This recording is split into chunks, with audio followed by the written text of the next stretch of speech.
All right, yo, welcome back to another week. Entrepreneur support group, giving entrepreneurs the tools to succeed. We're still going through the 21 irrefutable laws of leadership, John Maxwell. And we last left off with the law of buy-in, which was law 14. We're going to continue with law number 15, which is the law of victory. And I'll pass it to you, AP, since you got your resources in front of you.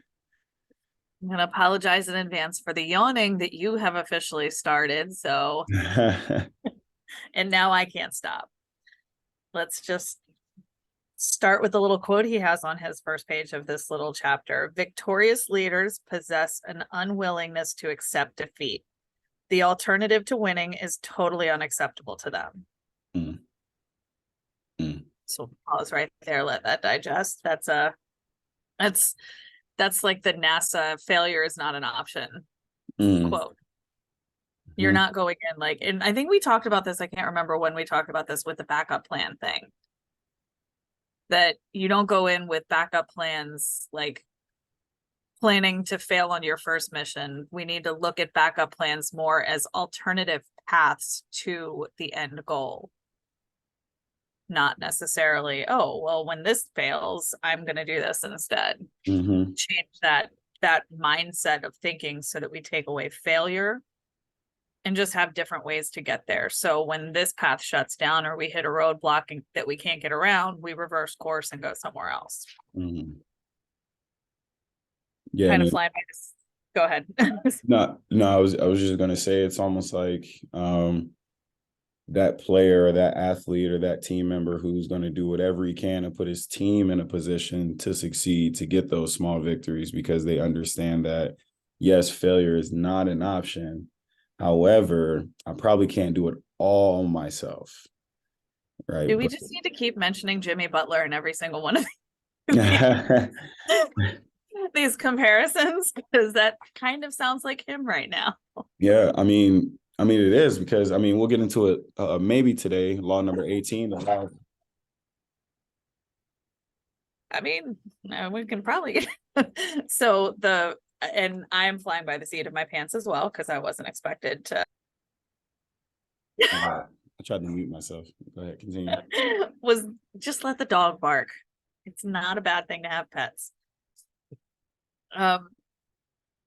I'm flying by the seat of my pants as well with this, but we'll figure this out. So great leaders find ways to win.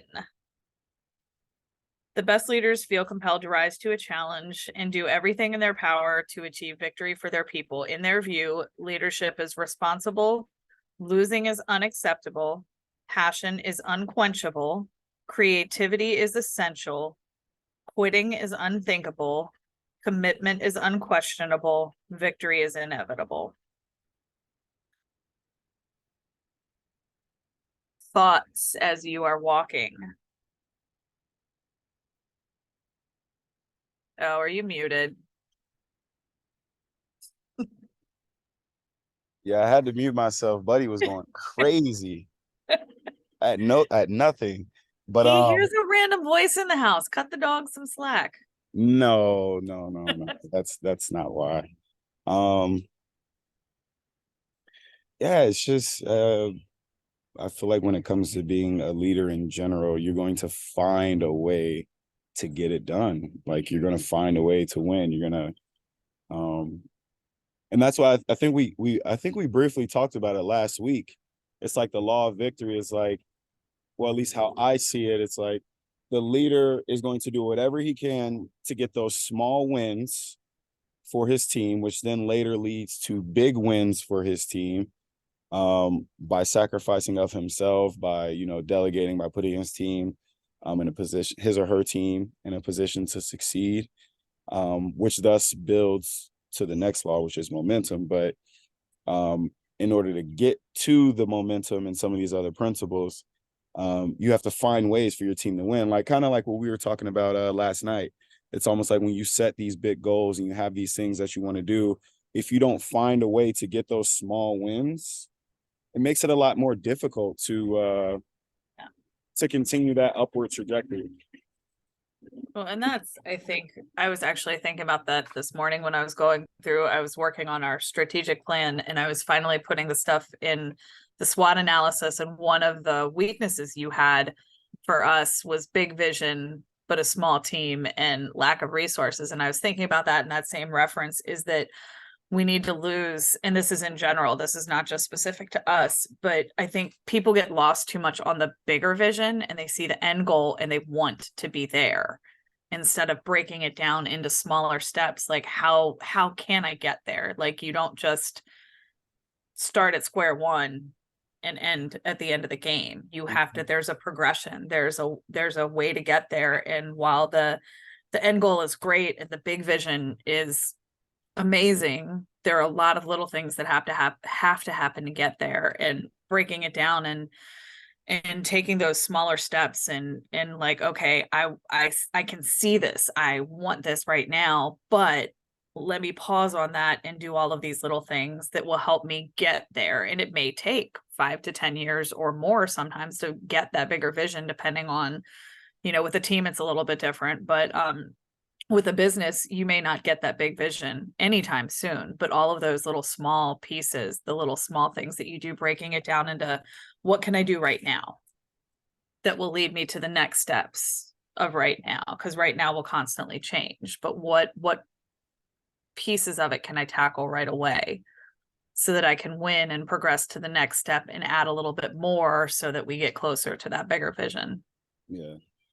And again, similar, piggybacking off of that, similar to what you had mentioned before, it's like instead of measuring those victories on a day by day level, which can often be eluding, right?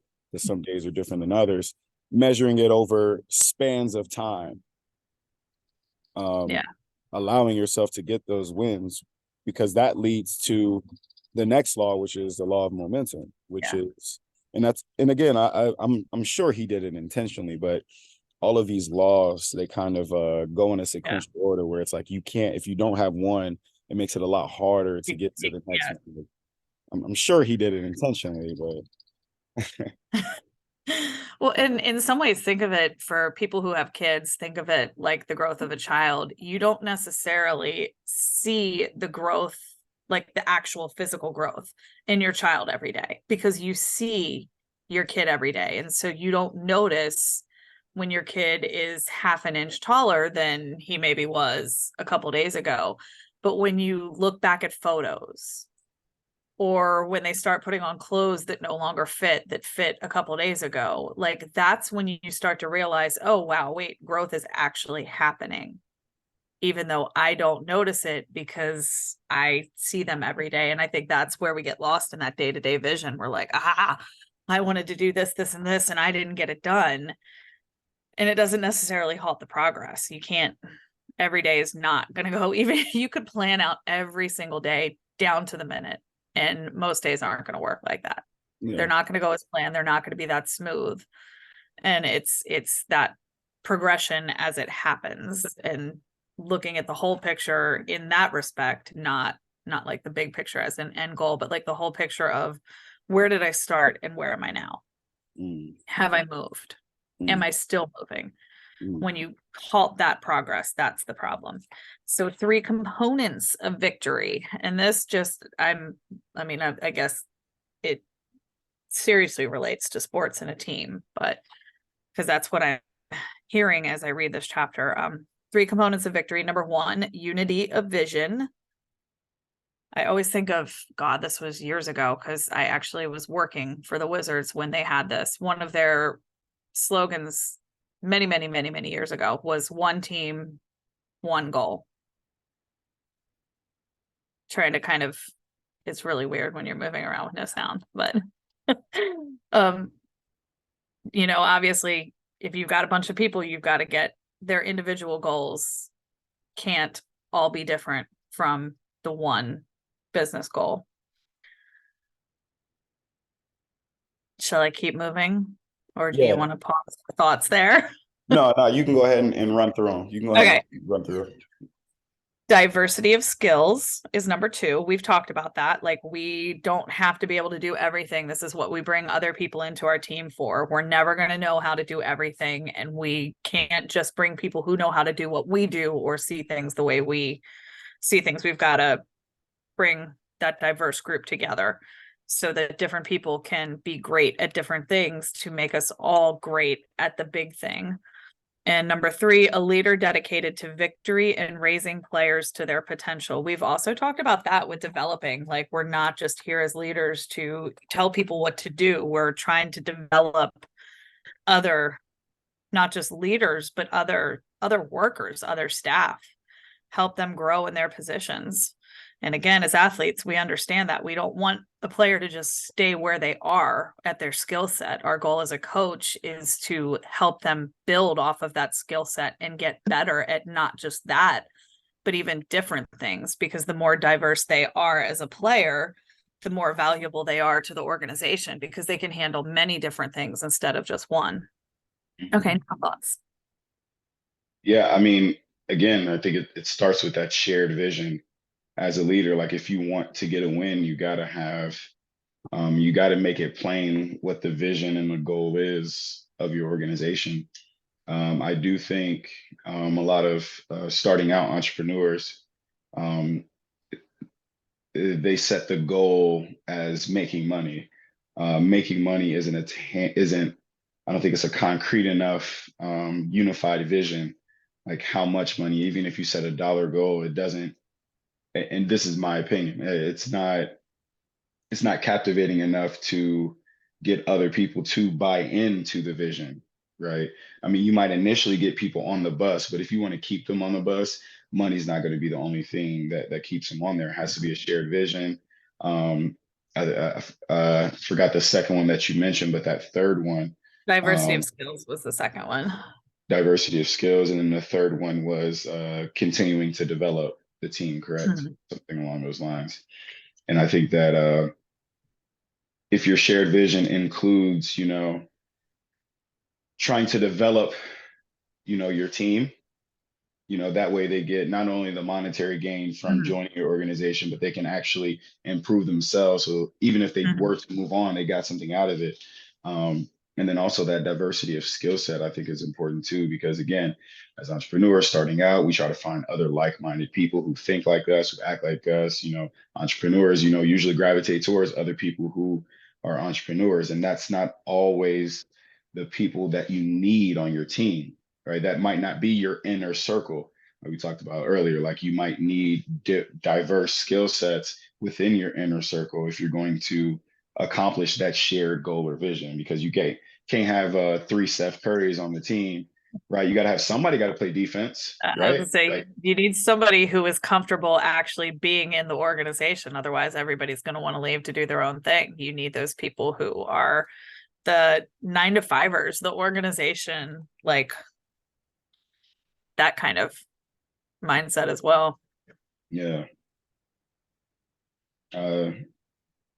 So how you feel on that law of victory? I'm liking it. I do want to read this because there's this one little last like page and not even page and a half about applying the law of victory to your life. And I'm kind of skimming through this first one, haven't looked at the other two, but I really like this first one. So I'm actually going to read all 3 because this first one is that this is, I think it's big in terms of application. Number 1, the first step in practicing the law of victory is taking responsibility for the success of the team, department, or organization you lead. We've talked about that with the whole "the buck stops here" thing. Mhm. It must be personal. Your commitment must be higher than that of your team members. Your passion should be inexhaustible. Your dedication must be unquestioned. Do you currently demonstrate that kind of commitment? If not, you need to examine yourself. If you search yourself and are unable to convince yourself to bring that kind of commitment, then one of 3 things is probably true. You are pursuing the wrong vision. You're in the wrong organization. You are not the right leader for the job.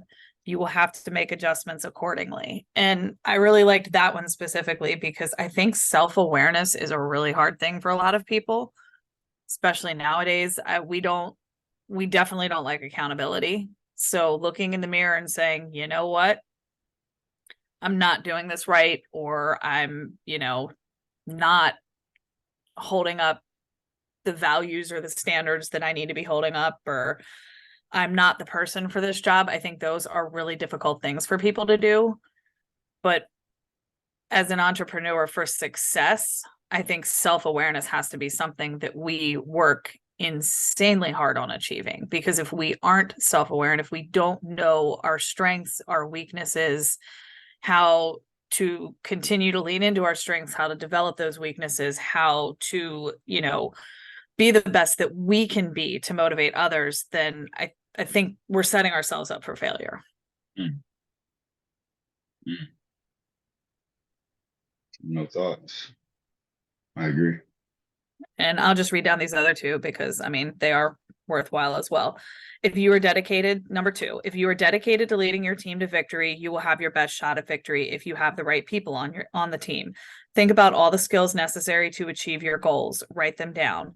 Now compare that list with the names of people on your team. If there are functions or tasks for which no one on the team is suited, you need to add members to the team or train the ones you have. Actually, I really like that because that's a perspective that I hadn't necessarily thought about, the writing down the skills needed to achieve the job. And that makes me think of Matt Carroll used to always speak at Hornets camps. He was our old faithful for speakers. I could almost do his speech backwards and forwards because he came so much. And one of the things he always told the kids is, if you're not writing down your dreams, all they are is dreams until you put them on paper. And I like that, like in this concept as well, we tend to think, oh, I need this position filled and this position filled, and I think this person would be great there. But I don't think we always actually write it down in this kind of capacity where we sit down and be like, okay, what skills do we need to achieve all of our goals? And what skills do these positions need? And do I have the right people there? And if not, like it says, are we going to train who's there, or are we going to add somebody different to the piece? Mm-hmm. And that might depend on the level of skill set that is missing. If it's something small that you can develop, then you've got people in place who are up to the challenge and can do it. Develop what you've got. But if it's something big you're missing, you may have to bring in that outside piece. Any thoughts on that before I go on to number 3? No, I think you broke that down pretty accurately. And number 3, the other crucial component for leading your team to victory is unity of vision. Do a little informal research to find out what's important to your team members. Ask them what they want to achieve personally. Ask them to describe the purpose or mission of the team, department, or organization. If you get a diversity of answers, you need to work on communicating a single vision clearly, creatively, and continually until everyone is on the same page. You should also work with each team member to show how personal goals can align with the team's overall goals. Yeah, this was definitely worth reading. There was a book I read, probably one of the first books I read during lockdowns, or maybe right after lockdown, one of the two, called Deliberate Discomfort. And it's written by a former special forces. I think he was an Army Ranger or something like that, something in special forces. And he now teaches essentially corporate leadership, teaching businesses, how to lead better. And a lot of pretty much everything that he has put into his business is stuff that he has learned through the special forces and the military training. And that's where I got really into core values and the mission and the vision statement. And one of the things he stressed is that if everyone, sorry, there's a bird out my window that is coming, one of those snake birds in Florida that like goes under the water and fishes. And he just hopped out of the water, like was completely submerged, hopped out of the water with a fish in his mouth. Oh, that's good. So the law of victory in action. I got really distracted by the shape because it was the fish that was throwing me off. I had to figure out what was coming out of the water. Sorry. But anyways, he was very clear on the fact, if your staff and if your employees, your partners, whatever, could not verbally tell you what the goals are or what the mission or what the vision is, then it's the message is kind of lost. Mm-hmm. You may have core values, but if people can't communicate them, if they can't say, what are the values of the business where you work, then you've got to do better at making sure everybody understands them, because if you don't really know the company's mission and vision and their values, how can you live them day to day? How can you make sure that they are being kept in mind with the goals that you're trying to achieve? Mm-hmm. And I do like the addition of the personal goals, because I can say that that's one of the things that I love about my current job, my pay the bill job, is that my boss is very in tune with what I want to do outside of the law firm and is incredibly supportive of it. And that is one of the things that keeps me there, even if I could potentially get, a full-time job somewhere else that gives paid time off and benefits and things like that, that I don't necessarily have at the law firm. Having somebody who supports what I do on my level and uses my strengths from my outside stuff to help me succeed in the firm, but also respects what I'm doing outside of the firm, that personal connection is huge. Yeah. And that's like a tangible look at what it looks like to develop your team. Like Yeah. hearing that, like that's literally what it looks like. Shared vision, common goal, putting people in the right positions according to their skill set, and then giving them the space to be able to grow their skill sets as well. Mm. And that's huge at employee retention, because where employees feel empowered and developed and happy, they are more likely to stay, even if there might be some other benefit to leaving somewhere else. All right. Momentum. We'll move on to this one. The law of the big Mo, that confused the living daylights out of me till I read the sentence underneath that says momentum is a leader's best friend. Mm-hmm. Which, I mean, I think that's pretty, that line in itself is pretty self-explanatory. I think we get that. And we've talked about that with the snowball effect. Like once things pick up and start going, it's just easy to run with it. It's definitely the snowball effect, or running downhill. I don't mind running downhill. It's running uphill that I'm going to have a problem with. Yeah. And in the book, he gives a great example of that momentum, talking about Pixar and how they started. Like it was a company that started off in debt. They were the first ones to create kind of like the like animated Mhm. technology. But they couldn't figure out, well, they ended up buying the technology back from somebody. I guess Steve Jobs came in and bought Pixar because they were struggling, and then dumped another 5 mil into the project that was still struggling. They're trying to make Toy Story, but they're not a fan of the script. And so they're low on momentum, very low on momentum. They were going to pull the plug on this project and just cut their losses, but they went back to the drawing board and figured some stuff out for Toy Story. And they realized, like, okay, like let's debut this movie. If we hit this amount, we at least break even. If we hit this amount, we can at least make a little bit of money. But I think at bare minimum, we'd be able to cut our losses, cover our losses. Ended up like breaking records at the box office. I think they made a lot of money, and that's what kind of sparked that momentum, because right after that, they came out with A Bug's Life. Right after that, they came out with Toy Story 2. Right after that, and that momentum just continued to go, where Pixar is leading the industry when it comes to, I believe they still are, when it comes to animated films, as far as I want to say children's films, but for like a better word, children's films. But again, like the analogy that you said, like they had to really run uphill first, Yeah. like, and they barely made it to the top of the hill, only to, I don't want to say coast the way down, but ride that momentum. Yeah. Um, When I'm looking at that little section of the story, and because it has the starting from scratch and then baby steps and then breakthrough. And that's kind of, that goes along with what we were talking about earlier, like breaking things down, like not trying to build that momentum, tackling those small things, like taking those small steps to get the ball rolling, so that once it rolls, you're good to go. So truths about momentum. Momentum is the great exaggerator. And this one, he's comparing it to sports. Again, something super relatable for us is that, like, when momentum's going a team's way, it seems like everything works well. Like shots are falling, like, they're not turning the ball over, stuff like that. Versus when they're in a slump, it's, your no shot is going in, or most of them aren't, or, you know, you're constantly making mistakes on defense or turning the ball over. And so he's saying that momentum is like a magnifying glass. It makes things look bigger than they really are, which is why he calls it the great exaggerator. And that's also why leaders work so hard to create and use momentum. That if it looks like everything's going so well, I'm trying to figure out, hold on.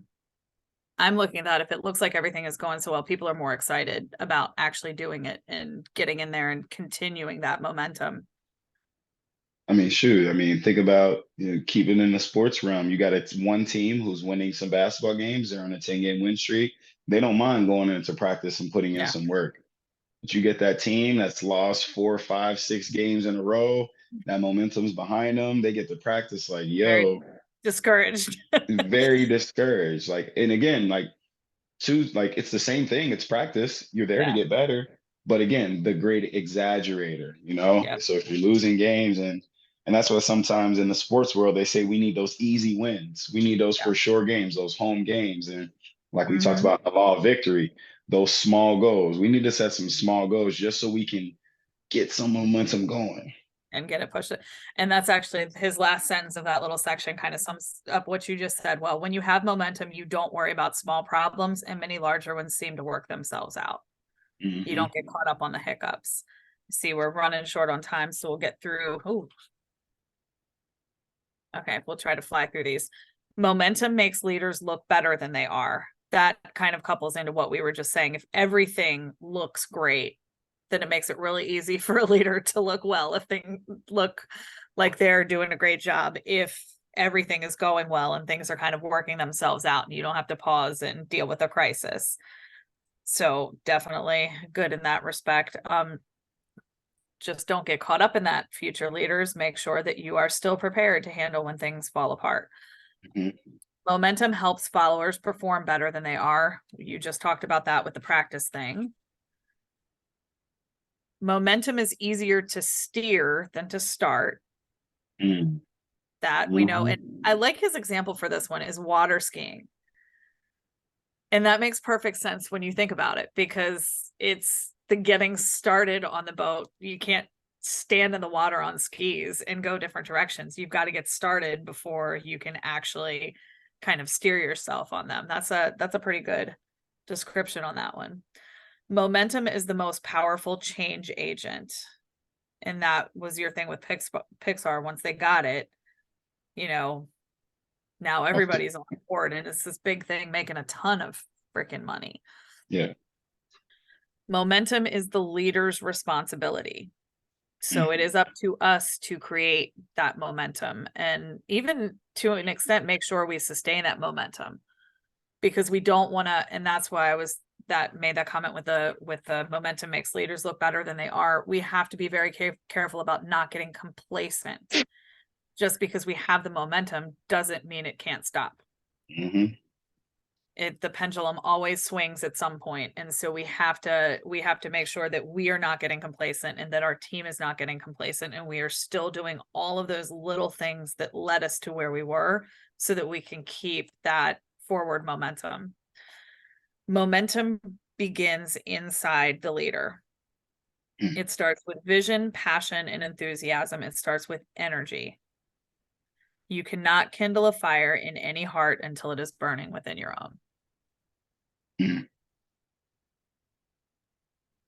Again, like building on the previous laws, got to get them to buy in.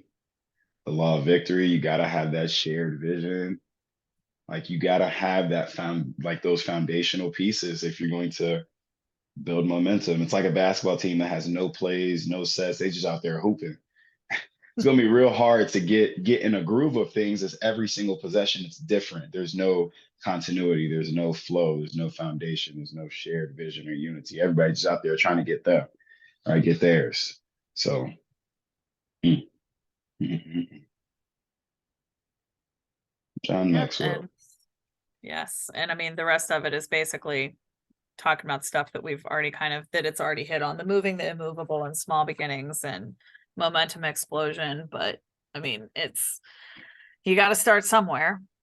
Yeah, And oh, sorry. I was just gonna say, just don't get caught up on that like we tend to do a lot. The bigger vision, we've got to start breaking it down into smaller wins, smaller goals, and use that to build. Yeah, I want to share one last example from the book that really like it hit me like a ton of bricks. He's like, if a train's not moving and you put a cylinder block in front of it, it's going to stay there. But Mhm. if that train gets some momentum, it's going to be able to run through a brick Yeah. wall. And I was like, wow. And I mean, how is that in life, right? You gotta get past those first initial steps to start creating that momentum. But once you get it, and then I was like, oh wow, okay, that makes sense. And then obviously as he goes through, he explains how that actually looks in business Mhm. and as a leader. But like that's a very simple analogy to kind of make it plain for you. And those, I mean, the visuals mean a lot because they take those words and they actually like they give you real perspective. Like, okay, now I really get it. There's that connection piece. Right, because I think last week, like when we were going through these, I think we were very vague and going through like the victory and momentum. But like again, like drawing on concrete examples, you can vividly see like, oh, okay, that's what they mean by these small victories and these victories and setting Yeah. your team up for success.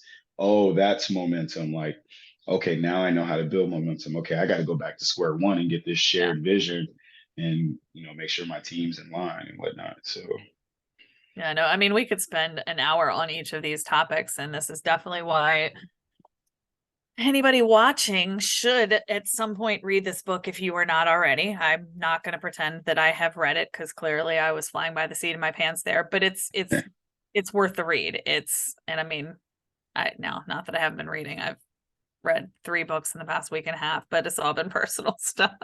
I got to get back to the business end, but I mean, read the book because we could go on endlessly about any of these. And I mean, we can provide the basics, but this is where, invest in yourself, get in there and put in that time to read and take notes because even if we give all of the visuals that go with it, it means more when we actually take the time to go through and look at that and apply that knowledge. I do yeah. think I was thinking about this with that homework for this one should be that whole like thinking about the what like our business goal and write down a list of skills that we need Mhm. to accomplish those business goals and then compare that for people who are on their own. You'll use that list to figure out who you need on your team later because not everybody's starting out with a team. It took me years to find a partner. And so, but having that gives you an idea of what to look for. If you've got a team in place, do what the book says, like look at your team, who has those skills and what skills are left over. And if they are, how are you gonna fill that gap?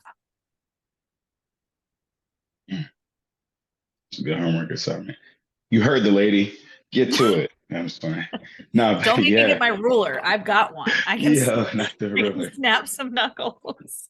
not the ruler. And it's crazy because like when like as you were reading it, and I've read this book. Well, I've listened to it 2 times already, but I didn't get that until you said it, which is figure out the skills that's needed to accomplish what you want to accomplish. Because wow, like that's because again, like you're just putting people in position, like you're helping them, but it's like you're helping Are them they? complete the job. You got the job description, you know the KPIs and all these things, but like, do you even know what skill sets this person needs to excel? Not just get the job done, but Yeah, like excel above and beyond. Because I think that's sometimes the problem, right? You might get somebody in a position, they're doing the thing the way that you taught them, but they're not growing in that yeah. position. Like you're not like mm, because That's of lack that of whole skill like set. you're helping them, but are they helping you? Mm, Because if they're not helping you, then the vision is not going to come together. mm. Well, So we've all got things to think about this week. yeah. And next week we shall continue with the law of priorities. How fitting. How Yes. fitting. We're It's a good just place having to that. start. Yeah, just having that conversation the other day. But until we meet again, y'all, it's another week, Entrepreneur Support Group. We'll see you next week. Yeah. See ya. Peace.